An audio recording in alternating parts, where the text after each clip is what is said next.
The Patriots may not have the best receiving core in the league, but they have some talent there and they have some depth. We go over who makes the team and who gets cut here on PatsCast.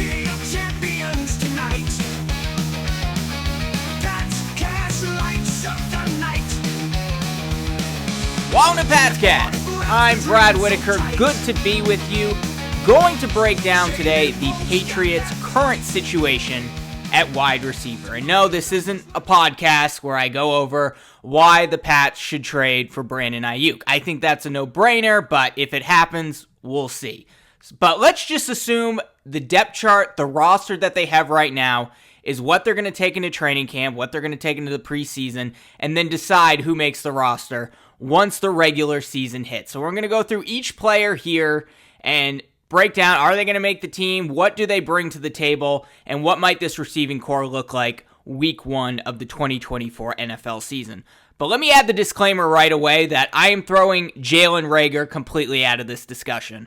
All right, there are 6 wide receivers that tend to make an NFL roster. We're going to pick who I think are the best 6. However, Jalen Reagor is going to be 6B or number 7 because he's going to make the team just as a special teams guy. Now, is he Matthew Slater, a guy who's a wide receiver in name only? No, he's not. He can play the receiver position. They have some injuries. He's going to get some playing time. But Jalen Reagor will make the team just because of what he brings to the table in terms of special teams. So we're not even going to discuss him. He's on the team. But we'll start here with Kendrick Bourne. Obviously, Bourne coming off of an ACL injury, didn't really participate at OTAs or at mandatory minicamp. So there is a question of whether or not he will be available week 1. Now, I've seen lots of workout videos and different things many months ago of Kendrick Bourne moving around, and at least with the eye test, he looks fine. So if he looked fine 3-4 months ago on the eye test, just working out, yeah, I know he missed some time in minicamp and OTAs, but in all likelihood, I think he'll be back by week 1. Doesn't mean he won't be limited early on in training camp and may or may not play some in the preseason, but I would like to think Kendrick Bourne will be available, so he makes the team in that first spot. Next, we have Demario Douglas. Now, let me just say straight up, Demario Douglas is the best wide receiver on the team. He is your bread and butter slot wide receiver. I believe he ranked 2nd in the NFL last year among rookies in terms of separation, which is something the Patriots really haven't had. They didn't really have it much even when Brady was there, other than when Randy Moss was on the team. He just had enough good receivers, and guys like Edelman could separate. Yeah, we know that. But Demario Douglas can separate, and I wouldn't be shocked. This is a reach. I wouldn't bet money on it, but in year 2 if he makes the Pro Bowl. Because I think he's an 80-catch guy right away, assuming he plays every week and is healthy. If he's a 100-catch guy, 100-plus catch guy, stacks a bunch of touchdowns, which he might, he could be a Pro Bowler. He really could. So, look, Demario Douglas is he Tyreek Hill? People compare the two with their size and physique. I don't think he's quite that good. Tyreek Hill is a top 3 NFL wide receiver, but I do think Demario Douglas is currently the best receiver on the team. And people have kind of forgotten about it because last year is a forgotten season. It was hard to watch. But Demario Douglas really shined. We sort of forgot about him because he looked great early on, and then he had a fumble week 2 against the Miami Dolphins, which was only partially his fault. Got thrown in the Bill Belichick doghouse for about 6 weeks. Then he was back out there and contributing like he did in the first couple of weeks. And I think it's safe to say that's not going to happen this year. He's your starting slot receiver of the future. Very happy with Demario Douglas. So there's 2 spots that are filled of the 6. Again, not counting Jalen Reagor. Then Jalen Polk, who is the first wide receiver off the board for the Patriots in this year's draft. I think Jalen Polk, which this is shocking to think because of how many misses the Patriots have had at wide receiver in the NFL draft, he is a slam dunk. I think he is going to contribute right away. Is he going to be the best receiver on the team? Probably not. May he ever be the best receiver on the team? I don't think so, but I think his floor is very high, as I've heard Greg Bedard and a number of other people say. His floor is Jakobi Meyers. And who were they missing last year? They were missing a guy like Jakobi Meyers. I think Jalen Polk is going to fit that spot just fine. Yes, I know he's not going to go over the top on defenses. Maybe he will from time to time. I think his speed is underrated. I think a 40-yard dash without pads is not the best way of measuring speed, but great hands, great catch radius, can separate when he has pads on, when he's playing in the action, and you can put him anywhere. He played the slot a lot at Washington, but you can line him up on the outside as they did at Washington sometimes. Demario Douglas is your slot guy. Jalen Polk can still play slot. You can put him out and put him on the outside. He's going to be able to contribute in a variety of ways. I think he's going to be a key contributor. 70 catch guy this season, and he certainly will make the roster. So there's the third one taken. Then we have KJ Osborne, who was brought in this offseason on a short 1-year contract. He was basically the number 3 receiver in Minnesota behind two great receivers, Justin Jefferson and a rising star in Jordan Addison. A lot of people think KJ Osborne in a bad receiving core could be a number 1 guy. That's what we heard when the Patriots signed him. Does that make him a number 1 guy in this offense? Perhaps, but I'm not sure. There's a lot of question marks with KJ Osborne, so much to the point that even Taylor Kyle said maybe he's on the chopping block for a guy who might get cut. I don't think that's happening. He's a veteran receiver at this point, has lots of experience. There are some issues there with drop passes. Like he drops a lot of balls, and we saw that in OTAs. We saw that in minicamp. Dropped a lot, and that may be an issue going forward, but he's a guy who can block, run the screen game, beat you downfield. Now, he's also kind of a slot guy, too, so that's why it's an odd fit. I think if the Patriots knew they would bring in guys like Jalen Polk and Javon Baker, who I'm going to get to in just a second, they might not have made this signing, but he was some insurance that, hey, you're going to have a veteran on that receiving core who you know is going to contribute. Hopefully he doesn't have too many drops, but overall, I think just for that reason, KJ Osborne's going to make the team. You don't sign him for a 1-year contract and then cut him because you think there's a bunch of rookies that'll be better than him. He's going to make it. Just as that insurance. We'll see. I think he's a real boom or bust guy for the Patriots, but look, he would have done a lot more in Minnesota if there wasn't such a crowded receiving room with two very good players, Jordan Addison and Justin Jefferson. So KJ Osborne takes the 4th spot there. Now we get to Javon Baker, who was drafted, I believe, in the 4th round at a University of Central Florida. Some people thought he's like a 2nd-round talent. There are some red flags, some off-the-field issues. You want to hear more about that? I've talked about it a couple of times on the podcast over the last few weeks, so go check that out. But Javon Baker has a ton of talent, and he has the ability to be that true boundary X wide receiver. And I think when all's said and done, if they do develop him, and there are no issues off the field, and he's able to learn the offense and fits like a glove, he will be the number 1 receiver. He will leapfrog Jalen Polk, who got drafted 2 rounds ahead of him. He will be that guy you can rely on because there just is so much talent there. He can make one-handed catches, diving catches, better catch radius than Jalen Polk. Similar speed, but it pops a little bit more when you see him on the field.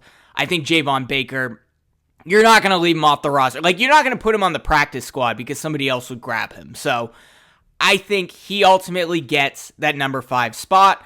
So that puts 5 of the 6 in there already. Again, Jalen Reagor not in this conversation. Kendrick Bourne, Demario Douglas, Jalen Polk, KJ Osborne, and Javon Baker. So this is where it gets interesting.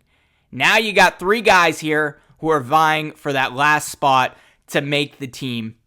And that starts with Juju Smith-Schuster. Now, Juju has said in a few press conferences this offseason so far, he was not 100% last year, but he is 100% now. And as we saw, we expected, or at least Bill Belichick expected, Juju Smith-Schuster to be a slight upgrade from Jakobi Meyers. That was certainly not the case. Jakobi Meyers really stood out in Las Vegas last year, continued to improve throughout his career as he did in New England, and Juju was kind of a disappointment. Now, a lot of that can be chalked up to the fact that he was never healthy all of last year, and if you get a healthy Juju Smith-Schuster, then great. If you get the Juju who was in Kansas City a couple of years ago, then great. But here's the thing, and I'm not just saying this because I've watched a few video clips of Juju Smith-Schuster at minicamp or at OTAs catching passes. Pretty much every Patriots reporter has said this. He may say he's 100%, but he looks hobbled out there. He looks tired. He looks like he's lost a step. He does not look like the Juju Smith-Schuster who was one of the best fantasy football wide receivers that you could have when he was with the Pittsburgh Steelers. He's a different guy now. And not only do I think he might not make the team, I think this might be it for the rest of his career. I hope that's not the case. I like the guy. He's a stand-up guy. And if he is 100% healthy, he is 100% going to make this roster and get that number 6 spot. But I'm skeptical about it, and he has not really stood out. Yeah, he's had some catches and a few things like that, but he hasn't really stood out the way you would expect him to so far this offseason in OTAs and at minicamp. So that's a big question mark there. TBD on Juju. Then we have Tyquan Thornton, who has been kind of considered the next N'Keal Harry type failure. Bill Belichick really only drafted him because he had the best 40 time in, I think, ever. I think he had the best 40 time we've ever seen at the NFL Scouting Combine. And as I said earlier, a 40-yard dash without pads on, like you're in a track meet, is not the same thing as running downfield. And he's been the kind of guy who takes even the slightest contact, he gets slowed down or he even gets injured, and he certainly had a lot of trouble staying on the field. Now, Tyquan Thornton has been an OTA, minicamp, training camp star right up until you get to the preseason, right up until they start putting pads on, and then things change a little bit. Now, the good news with Tyquan Thornton is he's put on a ton of weight this offseason, and all of it is muscle. He looks like N'Keal Harry now. He was drafted as like this beanpole 6'3" wide receiver, which is not the typical prototype that succeeds in the NFL, although I think Devontae Smith with Philly would disagree with that. But there aren't many of them. There aren't many players like that, and Tyquan Thornton certainly took that to heart, and he looks like a different guy out there now. Is that going to slow him down? Perhaps. It might slow him down a little bit, but if he can take a little bit more contact, if his catching improves, he's a guy who perhaps could still contribute to this team. Like Juju, I'm skeptical that's going to happen. Also has injury history throughout his career. So hopefully Tyquan can hit, but there's a reason that he's in this. Is he going to be cut? Is he going to make the team consideration as of right now? And last but not least, maybe least, but last on this list, vying for that number 6 spot is Kayshon Boutte. Kayshon Boutte had some off-the-field issues at LSU, had a very good first season with the LSU Tigers, and then just kind of faded, but he had all the talent in the world. That's why Bill Belichick drafted him. He was seen as sort of a project at wide receiver, had a pretty decent training camp, ended up getting a lot of time on the field week 1 against the Philadelphia Eagles. And Mac Jones driving the team down the field. We're all optimistic. We have Bill O'Brien running the offense. He has the chance to catch the ball on the sideline, get them within a few yards of a touchdown that will either tie or win the game. I don't really remember. I've kind of erased the whole season from my memory at this point. But he did not get both feet down on the sideline. Patriots ended up turning the ball over on downs. They lost week 1, and we barely ever heard from Kayshon Boutte again. And I guess he had some injury issues, or maybe that was just Belichick's way of not having to put him on the practice squad but still keep him around and then eventually elevate him to the roster. I don't know, but there were some issues there with Boutte last year. But he's shown a lot of flashes in minicamp, in OTAs. In one of the minicamp practices, I mean, there were only 2, but he was the best wide receiver out there. Better than Douglas, better than Polk, better than Osborne, better than Juju. He has a lot of talent. There's a reason the Patriots drafted him. They actually drafted him ahead of Demario Douglas. I believe both went in the 6th round a couple drafts ago. So he's a bit of a wild card, but has the ability to be a real good wide receiver in the NFL if he develops, but that remains to be seen at this point. So it comes down to Juju Smith-Schuster, Tyquan Thornton, and Kayshon Boutte for that number 6 spot. So the first guy, and I'm going to say you cut him, unfortunately, unless we see a Juju Smith-Schuster at 100%, the guy we saw a couple years ago in Kansas City. I'm not looking for Pittsburgh. I'm looking for Kansas City. If we get that Juju, then I think he deserves the number 6 spot there. But I don't think it's going to happen. So I would probably cut Juju Smith-Schuster in this scenario. Now, the issue is it's basically an 8-figure cap hit if you cut Juju, I believe. And if you wait another year, it's only like a couple million. But the Patriots can afford to do that, especially if they don't go out and make a big trade and extend a player like a Brandon Ayuk or something the rest of this offseason. I'm assuming this is the roster that they have, and they're going to have plenty of cap space. They'll probably cut Juju, just take the cap hit, get him off the roster, and work with the young guys. So he's going to be the first one out of those 3. So then it comes down to Tyquan Thornton and Kayshon Boutte. Now, I think you elevate one of these guys to the active roster and you put the other guy in the practice squad. So there is a risk because players on the practice squad can be snagged and signed by any of the other 31 NFL teams. So who do you risk losing if one of those players goes on the practice squad? I talked about Kayshon Boutte's talent. I talked about how he was the best receiver on the field during minicamp at one practice. You put him on the practice squad, you risk losing him forever. Tyquan Thornton, been in the league a few years, has been underwhelming. A lot of question marks around him. You put him on the practice squad, he's going to be fine. No one's going to go after him.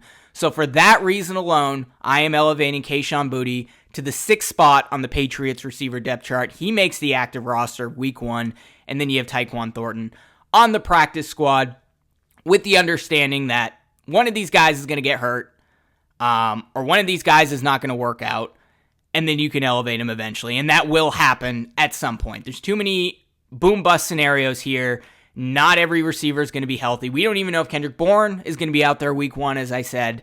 So Tyquan Thornton will get playing time in this scenario, but as of right now, I would put Kayshon Boutte in the number 6 spot. But who knows? Tyquan could really impress people now that he's put on some weight, put on some muscle, and we all know the speed and athleticism that he has.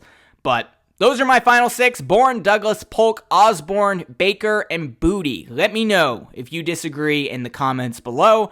I'm curious to hear from you. Who would your 6 be? Don't count Jalen Reagor. We're not counting Jalen Reagor. Remember that.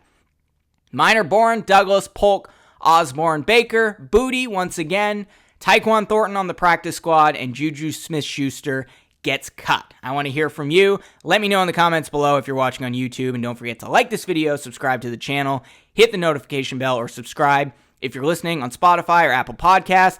Good to be back with you. It's a bit of a lull right now. There won't be quite as many episodes, at least up until training camp, and then when training camp hits, we'll be uploading quite frequently here, but certainly we'll be back here to have conversations like this one, and we'll be here to cover any future New England Patriots breaking news. Maybe we have a big trade coming, but, I can only make so many podcasts where I say, will the Patriots trade for Brandon Ayuk before he ends up ultimately going to Kansas City or Buffalo? So we're not going to make as many, but there will still be some, probably a couple a week up until training camp, and then we'll ramp up again right up through minicamp next year. So stay tuned. Be sure to subscribe. We'll be back soon. In the city of champions tonight,